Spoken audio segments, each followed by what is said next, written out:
இது நான் சின்ன பிள்ளைகளா இருந்த காலத்தில் நடந்த கதையை சொல்லுகிறேன். பெரிய ஒரு குடிசை போடுவார்கள், ஓலையாலே நீளமான ஒரு குடிசை போட்டுவிட்டு அதுக்குள்ளே ஒரு 100 பேர் உட்காருவார்கள். அந்த பக்கம் 50 பேர், இந்த பக்கம் 50 பேர். எல்லாருக்கும் புகையிலையே கொடுத்து விடுவார்கள். எல்லாரும் சுருட்டு சுத்துவார்கள். சுத்தி கட்டுக்கட்டாக கட்டுவார்கள்.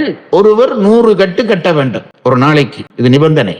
நடுவிலே ஒருத்தர் சும்மா உட்கார்ந்து இருப்பார். அவர் கையிலே ஒரு தடித்த புத்தகம் இருக்கும். பெரிய எழுத்து ராமாயணம், பெரிய எழுத்து பாரதம் என்று அந்த காலத்திலே வந்தது. அங்கே பெரும்பாலும் அந்த சுருட்டு சுத்துற இடங்களிலே ஒருத்தர் இருந்து, இந்த 100 பேரும் சுருட்டு சுத்துவார்கள், ஒருவர் இருந்து இந்த பாரத கதையை எழுந்து வாசிப்பார்.